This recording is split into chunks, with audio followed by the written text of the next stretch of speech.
Short Story 80, The Mystery of the Missing Pie. Chapter 1, A Picnic for Percy. Percy the penguin shivered. Not because it was cold, penguins love the cold, but because he was hungry. His tummy rumbled like a tiny earthquake. Lunchtime already, he squawked, peering at the sun dipping towards the horizon. Percy lived on a bustling beach in Antarctica. Every day he waddled down to the shore with his friends, Pablo the playful seal and Lily the graceful albatross, to catch fish for lunch. But today the ocean was strangely empty, not a krill in sight. Lily dipped her beak in the water, then shook her head with a sigh. "Nothing out there, Percy. This is most unusual." Pablo let out a frustrated bark. "Maybe we should try the other side of the island," he suggested. But Percy felt his paws growing heavy. "No," he said, "I'm too tired. Let's just rest under the rocks and—" He sniffed the air. "What's that delicious smell?" Following his nose, they waddled to a flat, sunny rock near the edge of the beach. And there, sitting precariously on a boulder, was a basket. A steaming picnic basket, woven from colourful reeds and tied with a light blue ribbon. Percy's tummy let out a joyful rumble. "Lunch!" he cried. Chapter 2. Clues in the Crumbs. Carefully, Percy nudged the basket open with his beak. Inside, nestled on a bed of soft moss, lay a magnificent picnic. There were juicy berries, crunchy carrots, and even a small round cake topped with glistening berries. But most tempting of all, there was a large golden brown pie, its crust puffed up like a proud chest. Who could have left this delicious treasure? Lily wondered, circling the basket with wide eyes. Pablo sniffed the pie cautiously. "I don't know," he said, "but it smells absolutely fantastic." Just then a tiny voice squeaked, "Excuse me, that's my picnic." They all jumped back in surprise. Perched on top of the cake was the little brown mouse, no bigger than Percy's flipper. He wore a miniature chef's hat and tiny glasses perched on his nose. "My name is Remy," he declared, puffing out his chest, "and I was on my way to a picnic with my friends when a gust of wind stole my basket." Lily bowed politely. "We found it, Remy. We were just about to—" Percy gulped. Remy frowned. "We're just about to what?" Pablo stammered. We wanted to admire your lovely food." Remy crossed his tiny arms. "Admire it? But it's lunchtime. My friends will be starving." Percy felt ashamed. He may have been hungry, but Remy had made this amazing spread. "Of course," he said, quickly. "We'll help you find your friends. Come on, everyone. Let's follow the crumbs." Chapter 3. A Tale of Tasty Treats. Remy guided them along the beach, pointing out tiny trails of crumbs on the rocks. The clues led them past playful penguins splashing in the waves, grumpy walruses basking in the sun, and even a curious leopard seal peeking out of the water.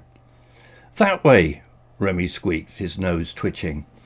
They followed the trail through a field of fluffy mosses, then up a rocky path towards a hidden cove, and there, huddled together under a towering iceberg, were a group of adorable baby penguins. "Pip! Squeak! Munchkin!" Remy cried, rushing towards them.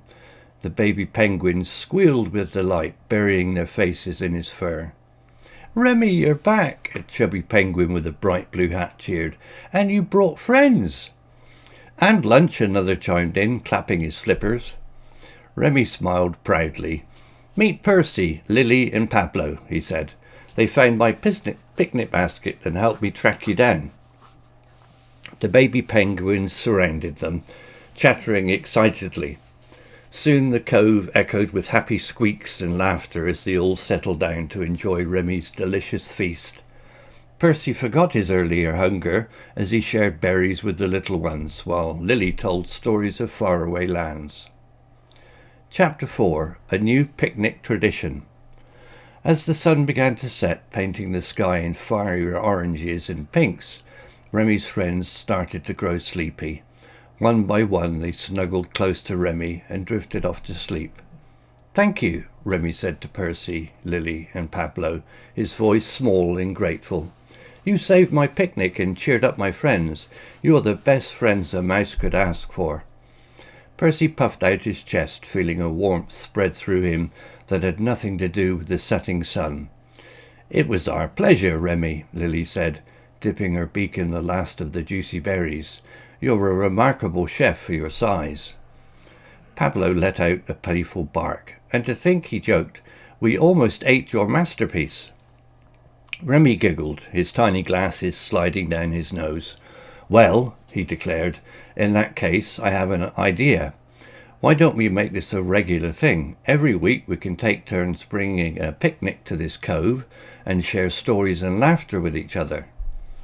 The others loved the idea. From then on, the beach became a haven of friendship and good food. Each week a different animal brought a picnic. Percy shared his fish stew. Lily brought exotic fruits from her travels. Pablo surprised them with freshly caught mussels, and Remy always brought his delectable cakes and pies. As the weeks turned into months, the cove became a bustling hub of activity. New friends joined in, from timid crabs to playful seals. There were games on the beach, sing-alongs under the stars, and countless stories shared around the picnic basket.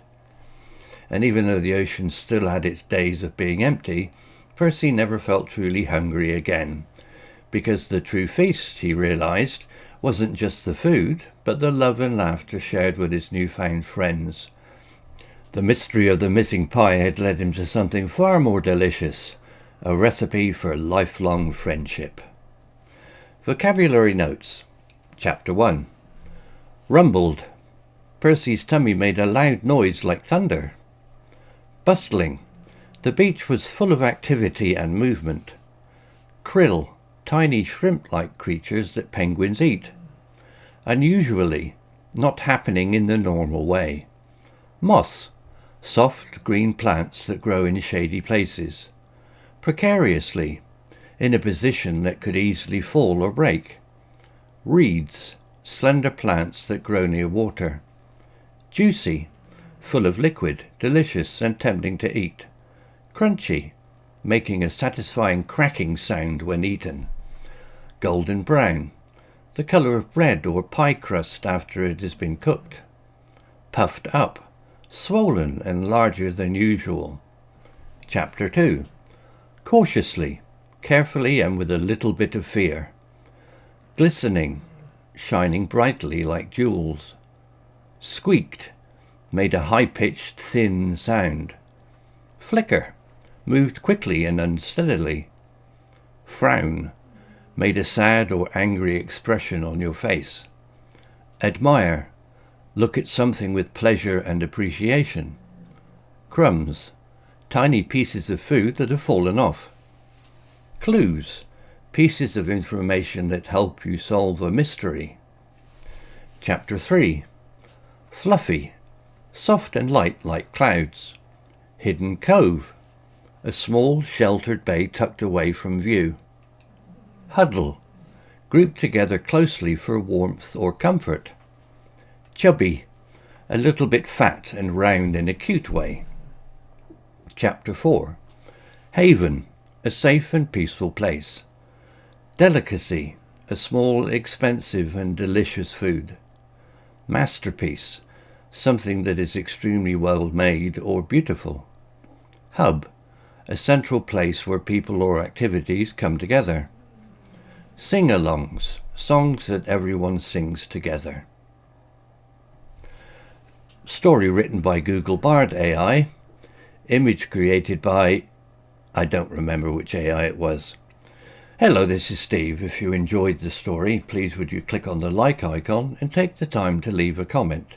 If you want to know when the next story has been uploaded, please click on the notify bell icon to be notified. If you haven't already, please subscribe to my channel and tell your English learning friends so they can benefit too. Thank you.